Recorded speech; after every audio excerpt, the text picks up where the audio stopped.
There's a lot been going on the past few days, and I thought that I'd come and express my feelings about what's been happening.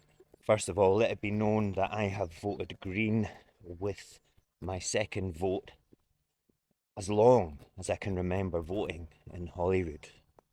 I believe in a lot of their progressive policies.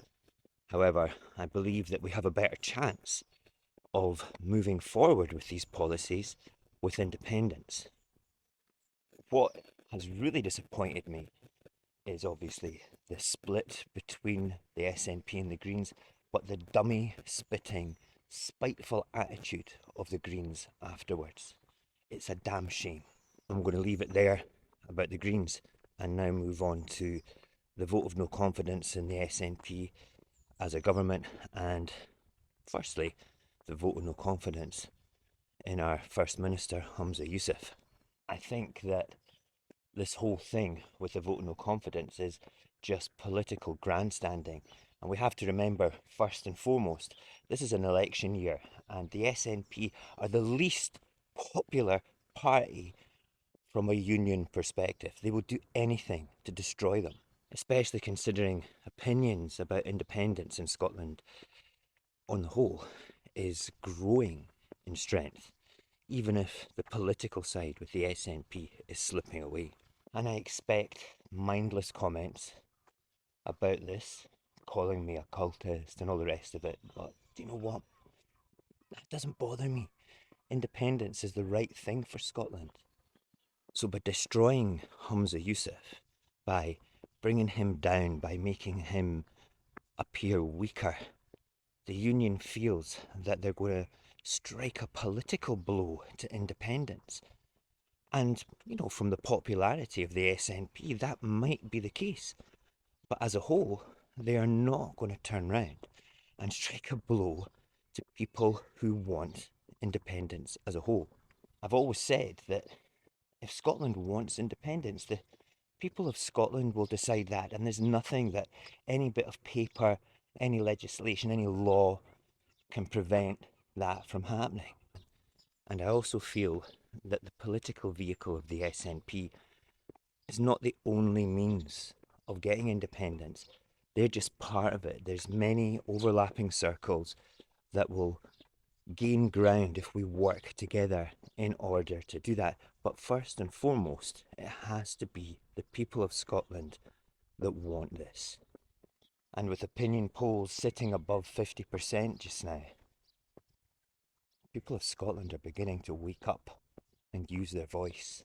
Now let's consider the vote of no confidence in the SNP government put forward by the Labour Party. The Labour Party that are going to win the UK general election. The Labour Party that have turned round and U-turned on every progressive policy that they've wanted to put in place. The Labour Party that backs the murder of women and children in Palestine. If there is a vote of no confidence in the SNP, and if the SNP government does falter as a result of that in Scotland, and we end up with a general election here, I say bring it on. And I say to the SNP, it is time to fight solely on the topic of independence, nothing else. We can turn around and govern Scotland. I think that's been proven with all the progressive stuff that we have put through. A unionist party would never have mitigated the bedroom tax. A unionist party would never have put forward the Scottish Child Payment. A unionist party would never, ever have put forward those bus passes that our kids use for free. A unionist party in Scotland would just siphon off our wealth and send it down to Westminster. So if we do end up in a situation where there is a Scottish general election this summer, we need to be reaching out to the other independence parties. We need to be working as one people, not as individual political entities polarised with our independence point of views. That will never achieve independence. And that's exactly what Westminster want. So by doing the ALPA bad, SNP bad, all that stuff, all that polarising bullshit, you are doing Westminster's job for them. and you need to step back from that. We're a great people with a great future, and we are great at doing really positive things. We just need to get over ourselves with regards to politics and agree 100% that independence is about the people, not about the politics. You need to get over that super fast, because if we don't get over it, we're not going to win. And if we do get over it, nothing will stop us. We will have our independence. And all you unionists out there that are going to be critical of this, go away and cry into your big Union Jack pillows. You're worthless.